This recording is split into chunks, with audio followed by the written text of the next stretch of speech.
Here's a quick story. Today I woke up. I ate breakfast. I watched a movie. I took a nap. This story's going nowhere. It's boring. Technically it's a story, but you yawned halfway through. To be engaging, stories need a remarkable situation or twist. A lover betrayed, a man pursued for a crime he didn't commit, a cop discovering that his savior is his worst enemy. Any great story needs an inciting incident. And one of the best ways to go about it is to use coincidence. Coincidence is an important part of film. It's easy to use, but it's hard to master. John August, a prominent screenwriter, once said, "There's nothing wrong with coincidence per se. Almost every movie is going to have some incidents where one character just happens to be in the right place at the right time." Terry Rossio, a co-screenwriter of Pirates of the Caribbean, said, "Coincidence is a screenwriter's stock and trade. It lies at the very heart of storytelling. It's the essence of the what if. Coincidence comes into play for inciting incidents, chance meetings, clever plot twists, surprising revelations. It's a very necessary dramatic tool." But how come coincidence can seem contrived? Like it's a writer reaching for a way to turn a scene when he's run out of all of his options. If everything in a movie happens by convenient accident, then we can't form any expectations about what will happen next. And without expectations, our cognitive and emotional engagement with the story is likely to be slight.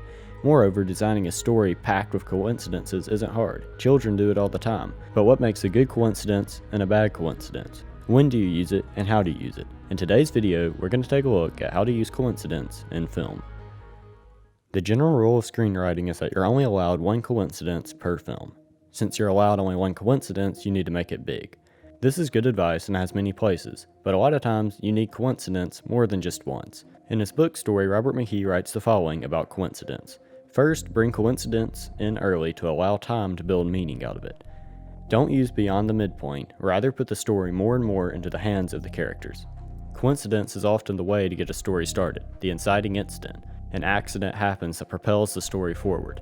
But when it's used later on in a film, it feels contrived.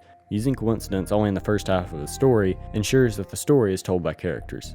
A coincidence jumpstarts the story. There may be seeds of tension beforehand, the coincidence happens, and then the characters are forced to act. Coincidence can be used to force static characters to start acting, or it can give active characters even more reason to act. Using coincidence beyond the midpoint or near the end of a film can turn into deus ex machina. Deus ex machina is an ancient term meaning God from machine. It was based on the old stage plays in Rome. Hundreds of playwrights would write themselves into an ending they couldn't fix. Then they would lower the gods from the stage, the gods would explain everything that needed to happen, and effectively end the story. They'd tie up all the loose plot points through gods, God from machine.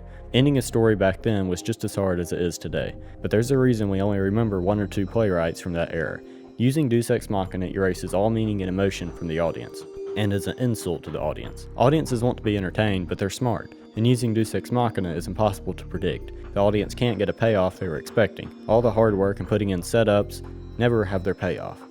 So coincidence should be used at the beginning of a story. We're going to take a look at 4 films to see how they did it.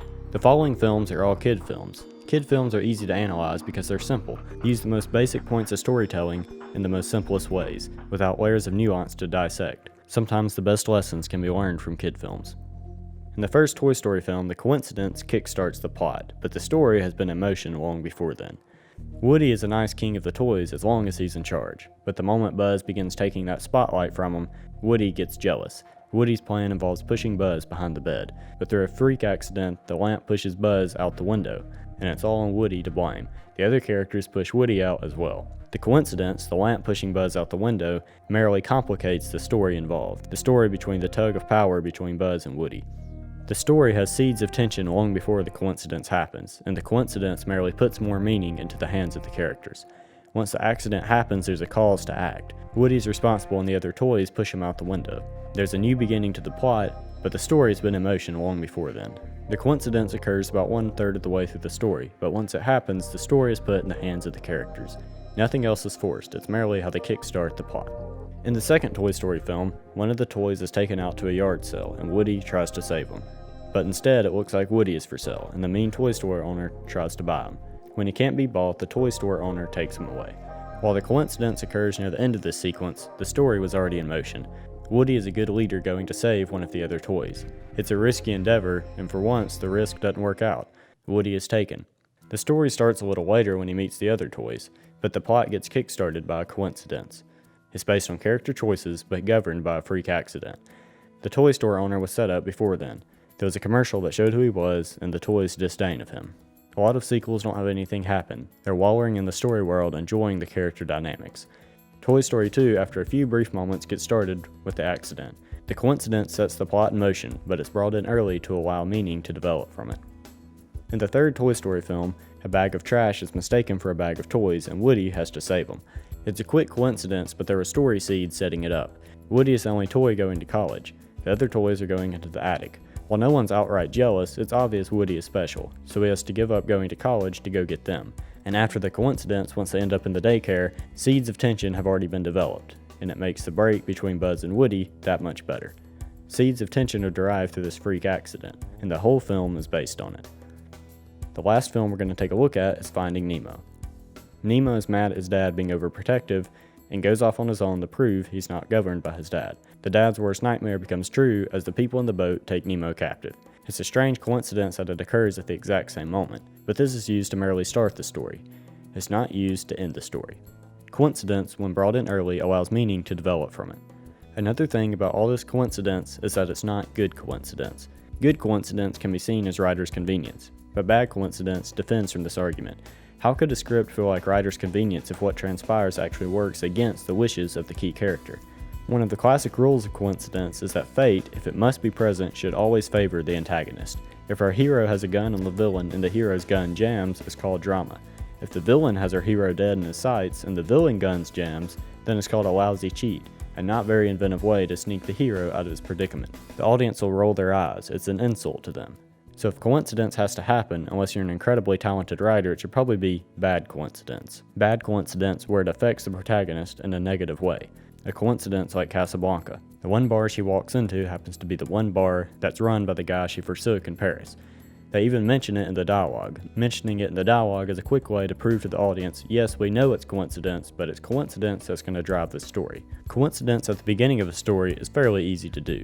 You merely incite the plot, you get the story started, you get the plot rolling. But coincidence occurs at the end of a film. Think about Jurassic Park and Jurassic World. The dinosaur saves them twice. In the scene at Jaws, there just happens to be a gun and a tank of oxygen on this boat. In each of these examples, the coincidence is motivated. It's been set up. They give plenty of reasons for the tank of oxygen to be on the boat of Jaws. It's even set up earlier in the movie in a not so sneaky way. By motivating your characters or giving setups, you make the coincidence seem much more likely. Perhaps coincidence is like subtext, exposition, and other tricks of the trade in that it can be handled well or poorly. The best way to handle coincidence in your scripts is to do it organically. Another way to go about it is by giving hints of the coincidence before it happens. If you have a character randomly meet another character, it may seem strange, but if you show each of those characters' lives intercut back and forth up until the moment of meeting, the audience may buy it. Take for example Gollum arriving on Mount Doom at the same time as the Hobbits being up there. It's a strange coincidence that Gollum could time it just right. That Gollum hung out here for a couple hours just waiting for two Hobbits to come along. But we saw Gollum disappear, and the Hobbits have been along for about an hour of screen time. But when Gollum comes back, it makes perfect sense to the audience. We remember that he left, and we know exactly why he would have gone for the ring. He was motivated to find it. It's a nasty reveal, and once again, it's bad coincidence. It's nothing that helps the Hobbits. In the Jurassic World example, we've had this big creature set up, and even though it's a bit cheap to have it destroy the Indominus Rex at the end, it works because we've seen both sides. We've seen that this creature likes to eat, and the characters have interacted with it before. Now we're going to take a look at one of the best examples of motivating and setting up coincidence. In the final act of Pirates of the Caribbean Dead Man's Chest, every character is after the heart of Davy Jones. Every character is after it for different motivations, and when it switches hands, the setups are perfect. It's near the end of the scene, yet there's tons of coincidences that occur. Jack Sparrow is after the heart to keep the Kraken off the hunt. Will is after the heart to free his father, and Norrington is after the heart to barter it to get his life back. And Pinto and Rigetti, they're after it just because they can get rich off of it probably. And then Davy Jones isn't allowed to get on land, so his crew is after the heart to protect it from everyone else. Throughout this scene, the heart, the key, and the chest change hands countless times. A ton of random things happen, but the basic plot structure ties everything together. A lot of the coincidences aren't good for our heroes.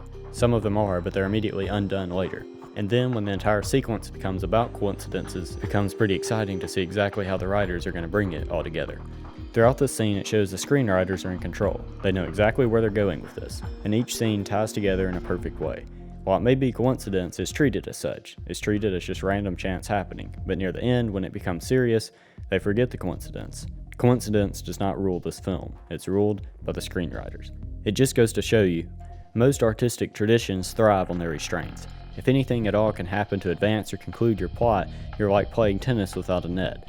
The interesting challenge for a storyteller in traditional forms is to create a pattern of incidents that arouses our curiosity, builds up suspense, and presents surprises that turn out to be, in retrospect, cunningly prepared for, all the while playing on our emotions. In everyday life, we can't control what happens. We don't know why accidents happen, and it's nice to see this reflected in screenwriting and in films. Seeing accidents happen for no reason, accidents that bring bad luck to the protagonist.